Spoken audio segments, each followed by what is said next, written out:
Bismillahirrahmanirrahim. Assalamualaikum warahmatullahi wabarakatuh. Innal hamdalillah nahmadu wa nasta'inuhu wa nastaghfiruh wa na'udzu billahi min shururi anfusina wa min sayyiati a'malina. Man yahdihillahu fala mudilla lahu wa man yudlilhu fala hadiyalah. Allahumma salli wa sallim ala hadzal nabiyil karim sayyidina maulana Muhammad wa ala alihi wa ashabihi ajma'in. Qala rabbi shrah li sadri wa yassir amri wa hlul 'uqdatam min lisani yafqahu qawli. Subhanaka la ilma lana illa ma 'allamtana innaka antal alimul hakim. Wala haula wala quwwata illa billahil azim. Amma ba'd. Sahabat-sahabat muslimin muslimat yang dirahmati Allah sekalian,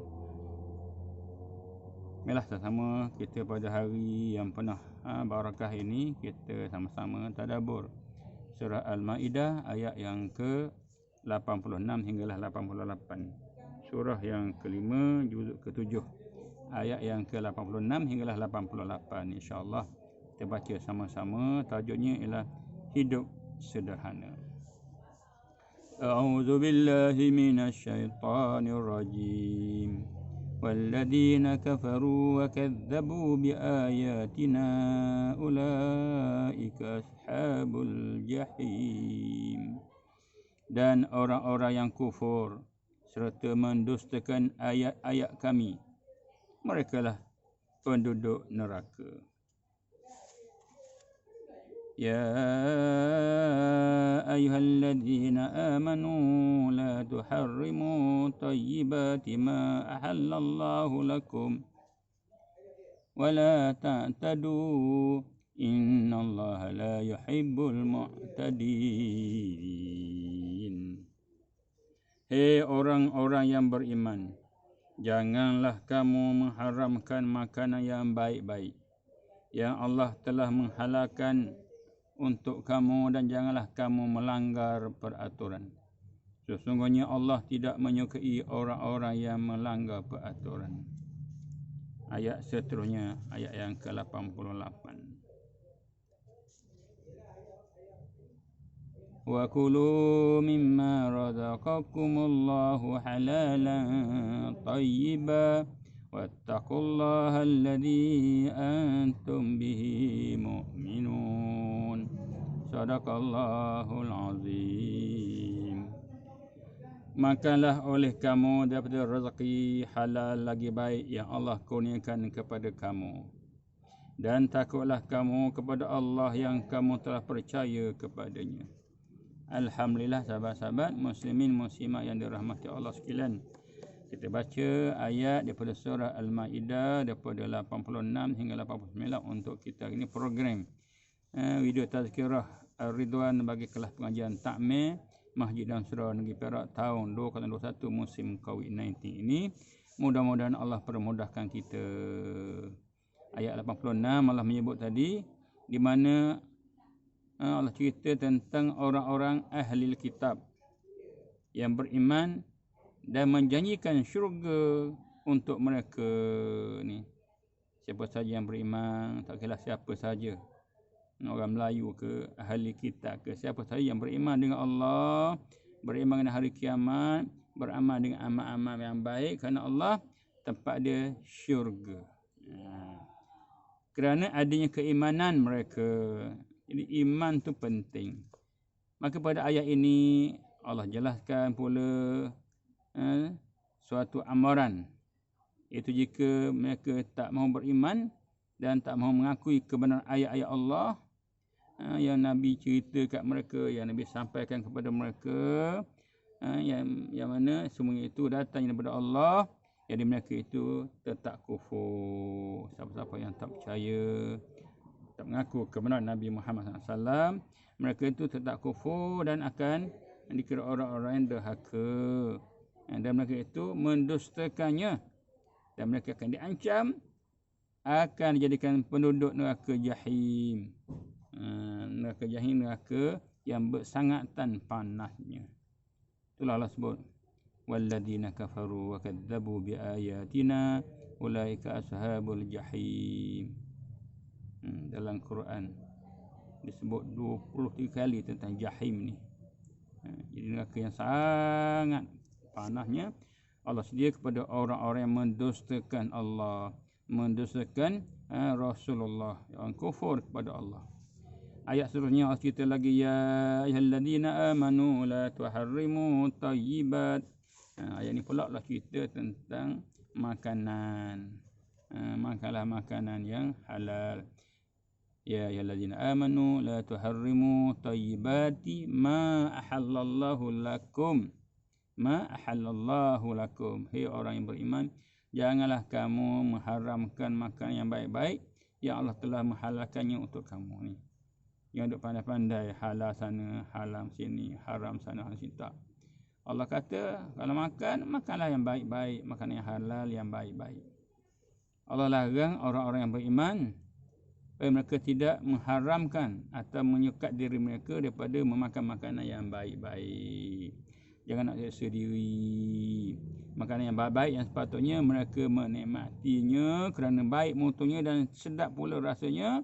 Padahal Allah telah menghalalkannya, boleh pahala lagi, barakah lagi. Larangan menahan diri daripada menikmati makanan yang baik ini berikan suatu peristiwa yang dihuraikan oleh ulama tafsir, di mana antaranya ialah pada satu hari Nabi kita Muhammad SAW telah menceritakan berkaitan dengan hari kiamat. Jadi orang ramai yang mendengarnya rasa gerun, kecut hati dan banyak yang menangis. Cerita tentang hari kiamat yang penuh dengan kedahsyatan huru-hara kiamat. Maka bermusyawarahlah mereka. Mereka bermusyawarahlah dan mereka jadikan 10 orang mesyuarat sama dia. Antara mereka itulah 10 orang di rumah Osman bin Maz'un Al-Jumuhi. Ni nama tuan rumah ni. Siapa dia orang tu? Mereka tu ialah Osman bin Maz'un apa? Mereka tu ialah Sayyidina Abu Bakar, Ali bin Abi Talib ni yang bersyuarat di rumah apa? Rumah Osman bin Maz'un tadi ni. Abdullah bin Umar, Abu Zar Al-Ghifari, Salim sahaya Abi Huzaifah ni. Al-Miqdad bin Al-Aswad, Salman Al-Farisi, Ma'qal bin Muqarrin dan Osman bin Maz'un sendiri. Jadi dalam syarat tersebut mereka memutuskan semua bersetuju hendak menjadi orang-orang bertapa, ruhban. Nak bertapa ni dengan pakai pakaian daripada bulu-bulu binatang. Maknanya tak mau pakai pakaian yang ada hiasan-hiasan. Nak tinggallah segala kenikmatan hidup. Dan mereka nak jadi mereka nak jadi orang puntung. Puntung ni ialah memotong kemaluan mereka untuk memastikan atau mematikan keinginan terhadap perempuan. Hendak berpuasa setiap hari, mendirikan sembahyang sepanjang malam, tak akan tidur di atas tilam, tidak makan daging dan lemak, tidak mendekati perempuan atau isteri mereka, tidak akan makan haram-haramah, dan mereka akan menjadi kelana mengembara ke seluruh negeri. Tu keputusan mesyuarat yang mereka bincang supaya nak bersiap sedia menghadapi kiamat. Yang mereka nak hidup secara apa? Secara luar biasa. Tetapi hal ini telah Nabi dapat tahu. Lalu baginda datang ke rumah Osman bin Maz'un, tapi tak jumpa. Sebab itu Nabi pergi pula kepada rumah Ummu Hakim binti Abi Umayyah, itu isteri Osman bin Maz'un.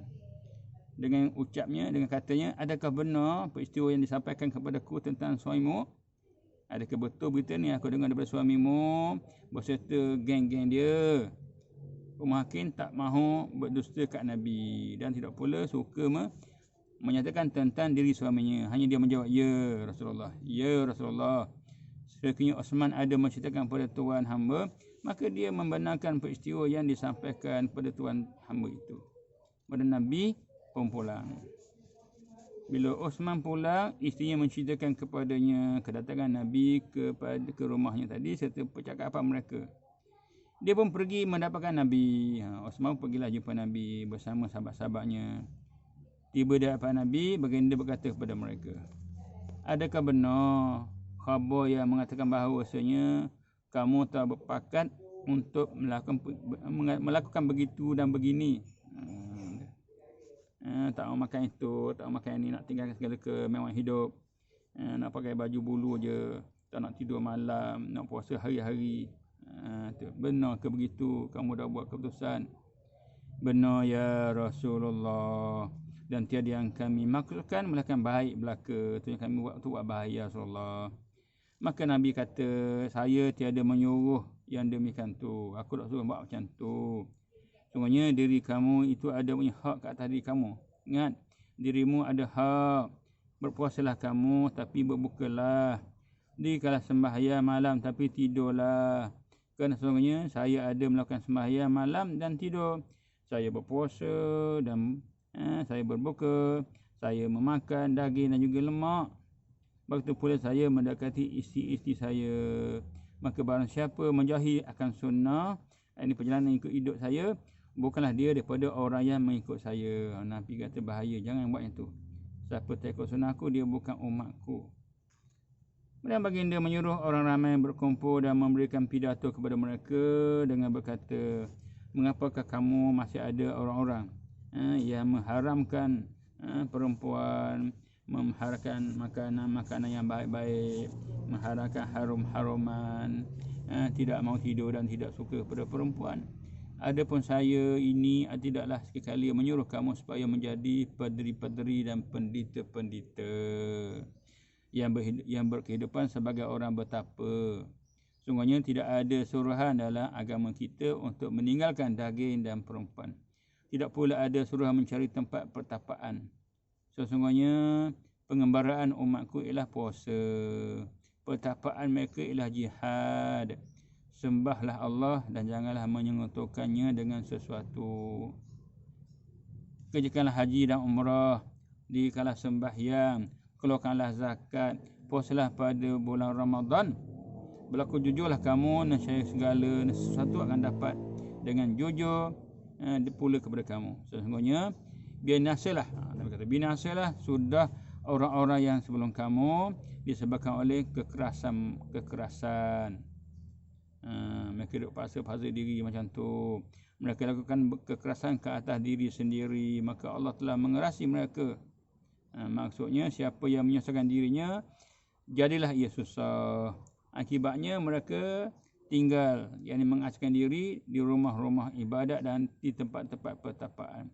Dan Allah telah menurunkan ayat yang berbunyi, ya ayyuhalladzina amanu la tuharrimu tayyibati ma ahallallahu lakum. Sadaqallahul azim. Hei orang-orang yang beriman, janganlah kamu mengharamkan makanan yang baik-baik yang Allah telah menghalalkan untuk kamu. Nabi larang jangan bertapa, yang jadi padri, sampai tak kahwin-kahwin, sampai puasa tak nak berbuka, nak bangun malam tak nak tidur, jangan. Itu bukan sifat orang-orang yang beriman. Aku berpuasa dan aku berbuka, aku semayang dan aku tidur dan aku berkahwin. Nabi kata, siapa tidak ikut sunnah aku, dia bukan umatku. Nabi macam tu bagi amaran kepada seluruh manusia, jangan sampai jadi begitu. Jadi Allah memberitahukan mengenai ayat ini bahawasanya syariat atau undang-undang yang dibuat oleh Nabi Muhammad SAW tidak membenarkan orang-orang yang bersetujuan. Orang yang bertujuan hendak menyekat diri daripada menikmati rezeki yang baik-baik, yang halal-halal yang Allah kurniakan kepada mereka.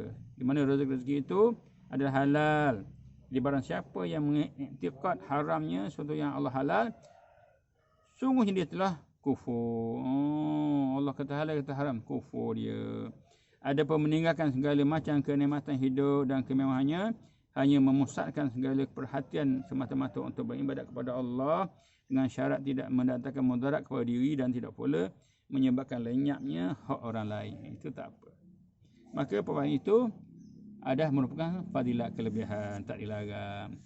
Hukumnya, hukum meninggalkannya tidak dilarang, malah disuruh. Maknanya tak sampai menjejaskan hak diri sendiri, hak orang lain.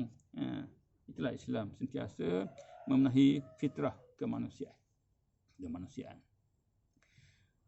Kemudian ayat Allah lanjutkan lagi dengan ayat wala ta'tadu innallaha la yuhibbul mu'tadin. Sadaqallahul azim. Dan janganlah kamu melanggar peraturan. Sungguhnya Allah tidak menyukai orang-orang yang melanggar peraturan. Maksudnya selain larangan menyekat diri daripada menikmati makanan yang baik-baik, juga dilarang melampau atau berlebih-lebihan menikmati sehingga melanggar batas-batas yang telah ditetapkan oleh Allah akan peraturan-peraturannya. Jangan sampai melampau-lampau pula. Makan tak sedari, makan apa saja jangan. Ada pantang larangnya, sederhana, bukan berlebih-lebih, bukan mengharamkan apa yang Allah halalkan.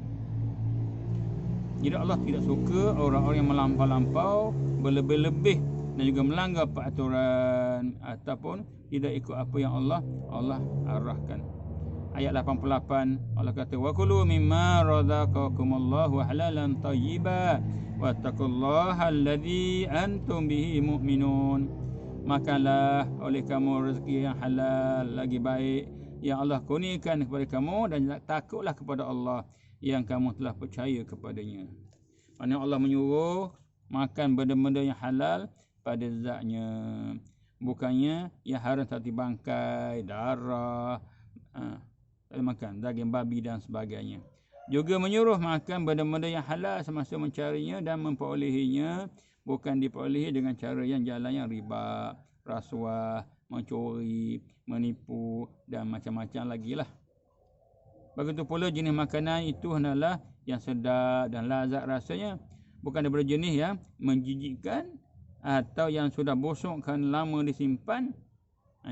Jadi suruhan itu termasuk juga minum-minuman yang halal, bukan yang diharamkan, bukan yang mabuk dan tidak pula yang mendatangkan mudarat kepada manusia. Jadi makanlah, pilihlah yang halal dan baik, halalan thayyibah. Jadi kesimpulannya, setiap manusia hendaklah menunaikan tuntutan jasmaninya seperti makan, minum, tidur, berpakaian, berkelamin dan sebagainya sebagai manusia biasa. Kerana tuntutan jasmani tersebut merupakan tabiat semula jadi yang dibekalkan oleh Allah Subhanahu Wa Taala kepada setiap kita ni anak Adam.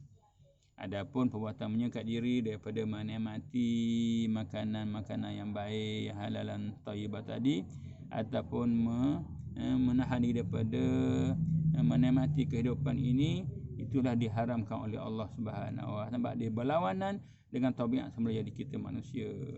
Maka seorang kita ni, seorang mukmin ni, dia hendaklah menikmati segala yang baik-baik yang dikurniakan oleh Allah Subhanahu Wa Taala seberapa yang daya, asalkan tidak mendatangkan dosa. Kerana ada tersebut dalam hadis yang berbunyi innallaha tayyibun la yuhibbu illa tayyiba. Maka Nabi kata apa? Maksudnya Allah itu baik, tiada menyukai melainkan yang baik-baik sahaja. Allah berfirman lagi, wattaqullaha alladzi antum bihi mu'minun. Sadaqallahul azim. Dan takutlah kamu kepada Allah yang kamu telah percaya kepadanya. Yakni ini adalah wasiat Allah agar kamu manusia patuh kepada perintahnya dan menjauhi larangannya. Terutama bila kamu benar-benar telah percaya kepadanya sebagai orang-orang yang beriman. Sebenarnya menghalalkan sesuatu atau mengharamkan sesuatu itu adalah hak Allah, bukan hak kita. Tidak siapa pun berhak mencampurkannya. Itu hak Allah. Jangan pandai-pandai. Barang siapa berani menghalalkan atau mengharamkan sesuatu yang berlawanan dengan ketetapan Allah untuk kepentingan dirinya sendiri atau satu golongan, bererti dia telah berani menyerupakan dirinya kepada Allah sebagai Allah. Dia dah berani menjelmakan diri sebagai Allah, sebagai Tuhan. Inilah yang perlu ditakuti, dan hendaklah orang-orang yang beriman menjauhikannya. Jangan sampai kita pandai-pandai buat hukum, menghalalkan ikut suka, mengharamkan ikut suka. Jangan. Kita hanya terima saja perintah Allah dan tunaikanlah dengan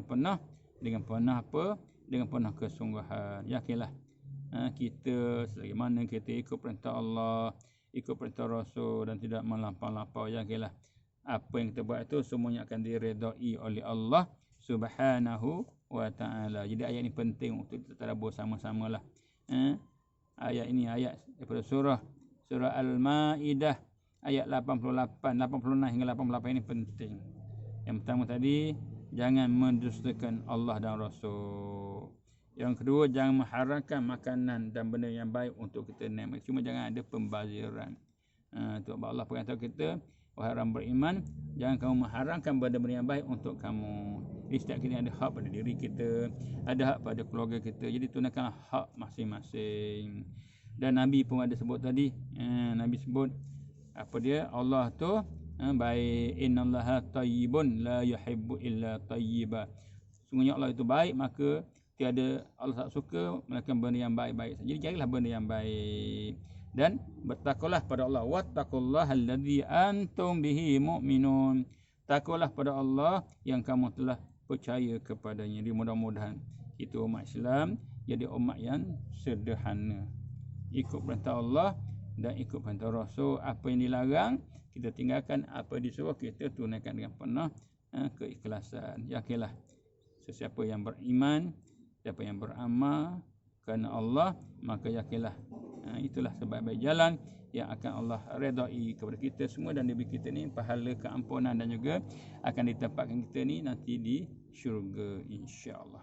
Terima kasih kepada sahabat yang masih lagi bersama-sama kita pada hari ini. Mudah-mudahan kita terus bersama-sama dengan Al-Quran. Wallahu alam.